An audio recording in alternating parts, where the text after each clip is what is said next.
Hello, everyone. It is Rory here at that Eurovision site, and today I am joined by the lovely Daniel. Hello, how are you doing? Hello, I'm doing well. Excited to talk about Ireland.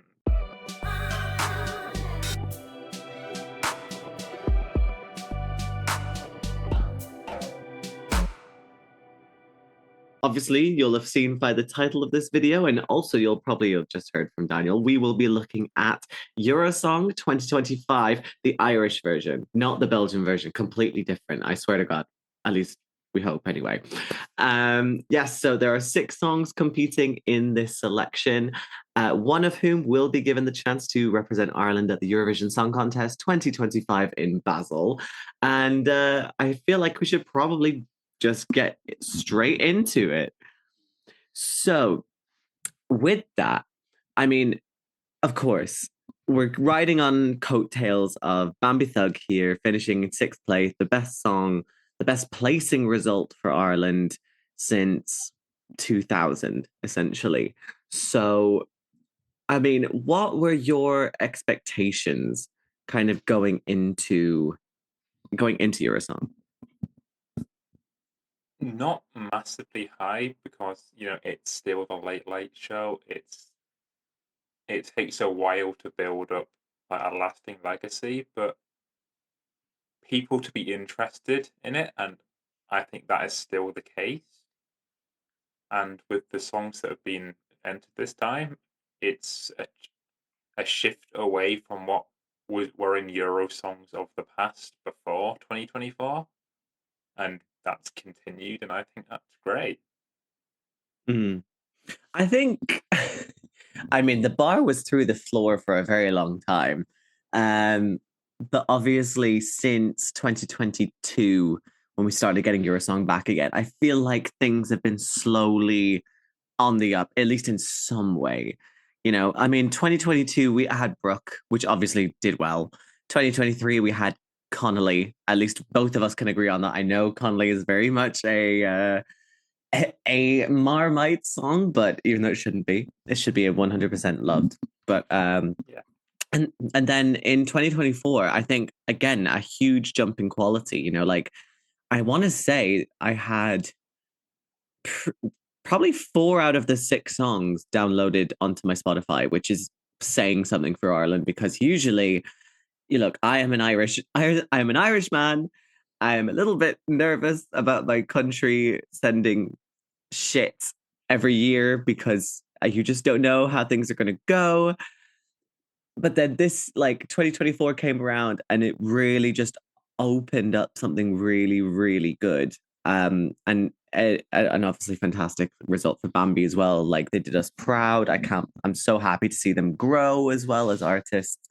So yeah, going into 2025, I mean, I was cautiously optimistic because we'd kind of gotten a few ideas of beforehand, sort of saying from our head of delegation, Michael Keeley, that the overall quality of the songs was higher, obviously as a result due to Bambi, but there's a lot more sort of different genres that were being involved. And also the caliber of the artists as well was also pretty good. I mean, you know, looking at this group of artists, I mean, we have some fairly new names, but we also have some very well established names. So, I mean, I guess before we kind of get into the acts themselves, I feel like we should probably also talk about the elephants in the room here and talk about the fast track, the wild card that kind of came through. Now, I don't know about you, Nigel, but like usually I'm not a big fan of like fast track style things and selections because it feels like that's already the broadcaster deciding they wanted to have this person. Yeah. So I mean, like, what did you think about? I'm not quite sure which one the fast track is, if I'm being honest. I know it's between two, but I'm not sure which. Which one do you think It's it is? I I say probably Samantha, but it could be EMMY. Mm-hmm. Mm-hmm.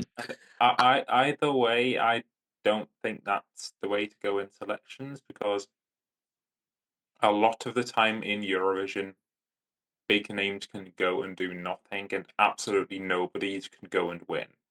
Because most of the time at Eurovision, you're not voting for a person, you're voting for a song. Yeah, definitely. Right. And I mean, that's the thing. You have to kind of have the full package, or at least have an idea of the full package. And that's what we got with Bambi last year. So I was also a little bit nervous about who this fast track could be, because for years, artists like Irish fans have been calling out for Lyra to go to Eurovision. Now, bear in mind, Lyra has only really had a couple of songs that have done okay.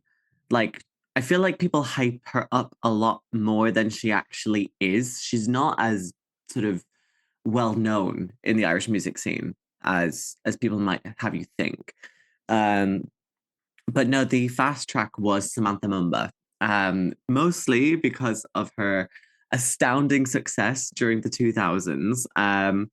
I mean, she was on a whole different trajectory back in the 2000s. We had Body to Body.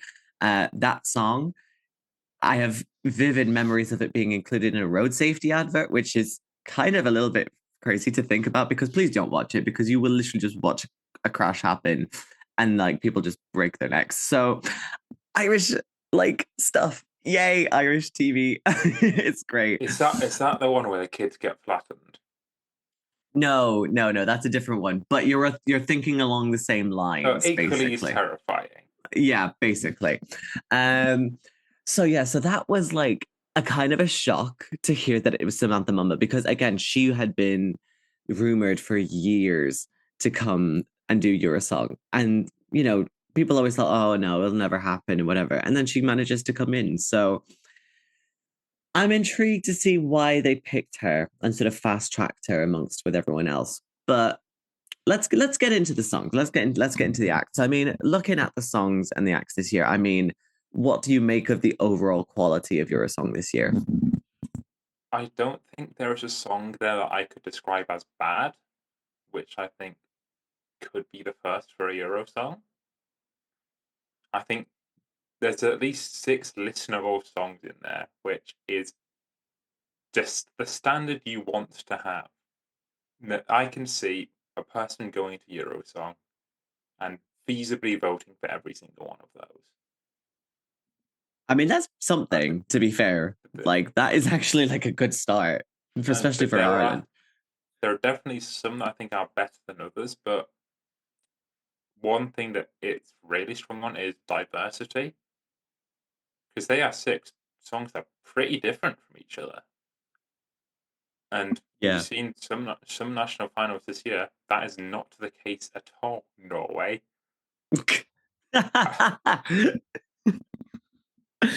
I mean, finally, some shade. I've shaded Norway in so many videos. As you should, as you should. No, I mean, you are right. I mean, this year we have so much more variety, and there's also a lot more of an Irish touch to a lot of these songs. They're not just sort of generic pop kind of style. They are a little bit more um like distinctly Irish, with the exception of one, obviously, which I will get onto very soon. Um, but yeah, I'm kind of pleasantly surprised at this. We have a wide variety of different acts, different artists, different backgrounds, and it kind of shows that Ireland has kind of learned from Bambi's success, and they want to sort of take maybe a couple more risks, because a lot of these songs don't have a generic kind of like formula to them in the same way that we would have had with Wild Youth, or um, a bit like Leslie Roy, in that kind of sense. So it it's nice to see, but I'm still a little bit cautious because, again, like how you said, this is the Late Late Show that we're talking about here. It's going to be in a very small studio, so we're not going to be getting the full potential of these song stagings just yet. So we're hoping to go out on a wing and a prayer, essentially, and just hoping that something will come from it, essentially. Um, So yeah, so again, yeah, let's just get into it then. So like, what are some of the songs that really kind of stand out to you in a good way? Firstly, I'm going to start with a name which, if you just gave me a list of artists, I would not be expecting to praise. I'm going to go with Adgy because it is. I see that face, but it is such a step up from his 2023 entry, which was not very good. This is it is a much better song, and it is a much more Irish song. And Definitely. if he's trying to represent Ireland, that's great. And he's got the producer of Stephanie and Teresa and Marie on it, so brilliant. And who doesn't love a fiddle play? Very true. Very, very true. But I do think the biggest standout is Power Play by Bobbi Arlo because it's something you would not go into a national final show expecting to hear, and it's something that I don't think there's going to be another song like that from anyone this year. That is something that could go to Basel and stand out hugely. And she's a Maro girly as well, so you got to support each other. I mean, we see the Mara behind you right there. So I'm hoping that everyone else is spread like getting a little bit more of the Mara propaganda right there. So fingers crossed. um, yeah, sorry, carry on. If you have any others. The I feel like Emmy, you said you're going to touch on, but should be an MGP instead. But it's fun. And then Reylta, it I should like that a lot more than I do. I still do like it. It's a nice, good song, and I think it could really come alive with a good stage performance. But I don't think the Late Late Show is a place that will give you a really good stage performance just because of it being in a Late Late Show studio. So if that song was like in a higher budget national final somewhere else, I think it could be way better than it could possibly be in the Eurosong. But it's a good song. It's great to see like Irish folk in a Irish selection rather than seven pop tracks or whatever. And don't send Samantha Mumba, please. This is no shade against her, but the UK proved in like the early 2010s that just sending people who have in the past been big names just does not work. I mean, true, but also, I mean, okay. Um, I will preface this by saying that for the most part, I am very happy with the majority of these songs. There are two that I think are not great at all. Um, but the other four I do really appreciate. Samantha Mumba is one of them, I will say, because again, her music has traditionally sort of been bubblegum pop, a little bit of like R&B style. This is a completely different shift from her. Um, and I mean, again, like I said, she's a huge name in the Irish music industry and she's trying something different. I mean, things feel very different in terms of like the way that it's structured. Like from what I've seen on social media and things like that, it's very much a Marmite song that you either love it or you absolutely despise it. I'm more sort of on the edge of the loving it side than anything else. But I can understand why people won't grasp this, especially on a first listen, because when I first heard it, I was thinking, okay, this is a little bit strange. But given the fact that this person is the fast tracked act, obviously there's going to be a little bit of extra time that they can like, workshop the song, really kind of like give it a little bit of a finesse. I think is really good. And again, we always talk about well, I say we fans always talk about, oh my God, why don't we get like big names to go to Eurovision?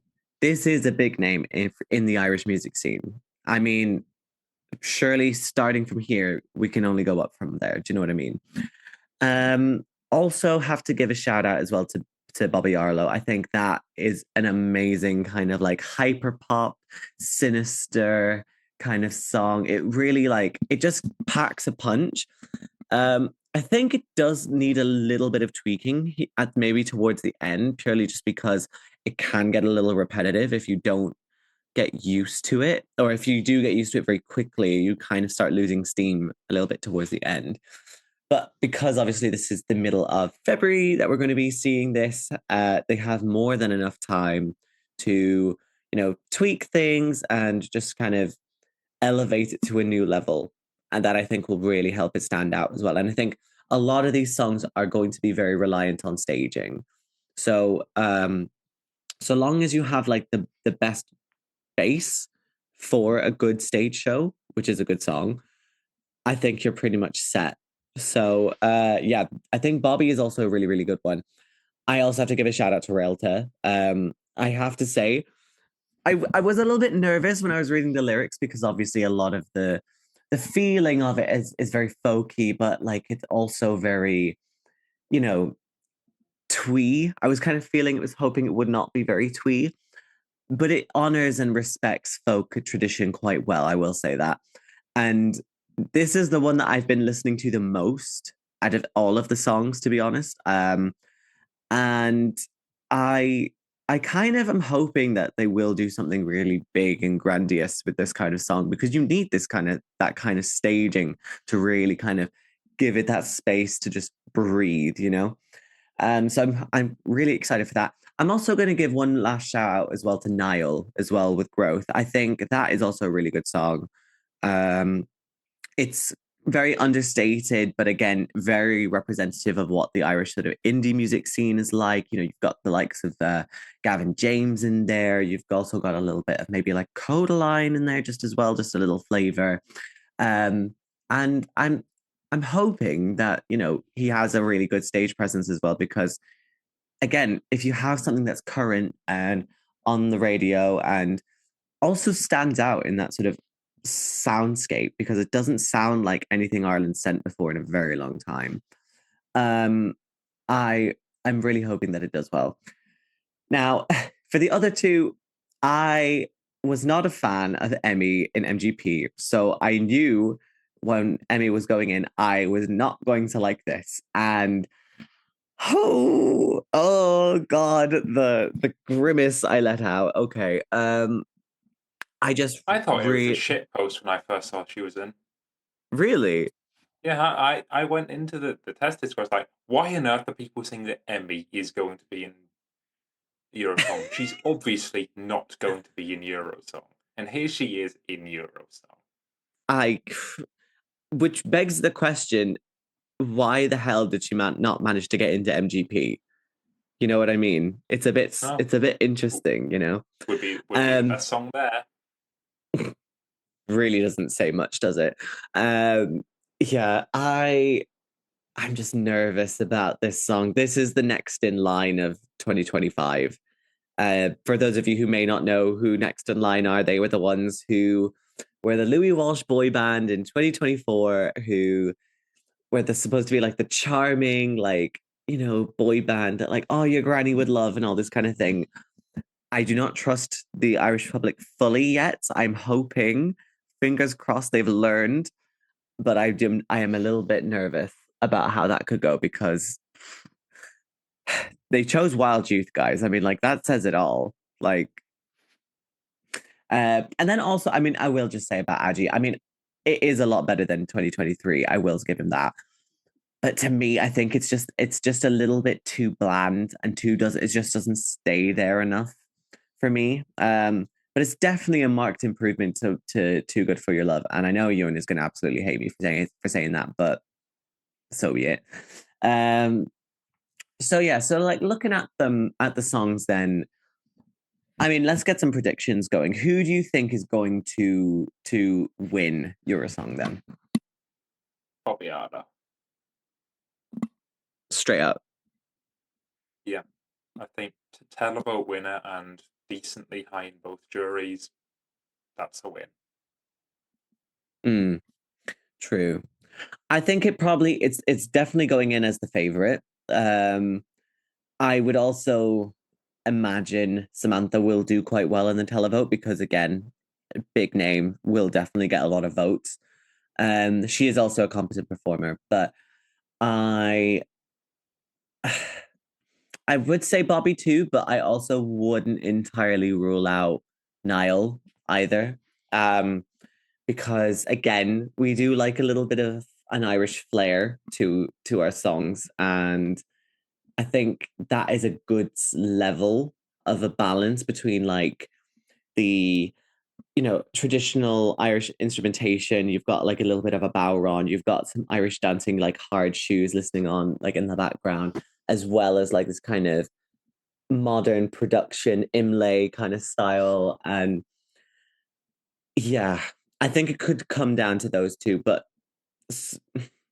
there's a path to all of them winning, which Yeah. which is good, I guess, because it means it's not as an open and shut case as we might think it is. Yeah, so we'll see. We'll see how things go. I mean, we're also, it's going to be on the 7th of January, 7th of February, at 9:35 GMT, of course, on the Late Late Show. So I guess sort of looking ahead to the show, I mean, are you hoping for any kind of surprises in there? Do you think that Ireland will be able to put on a good show once again through Eurosong via the Late Late Show? I want to see what they're giving away this time, first and foremost. Because last year's hampers, they looked amazing. It will be definitely something like that, either that or Spa Getaway. I would like them to either get rid of the in studio commentator people or just get them who at least people who know what they're talking about plays. So no Sonia then. That's what I'm hearing. Yeah, essentially get rid of Sonia. Sonia is banned from entering Ireland now. That's it. Daniel has decreed it.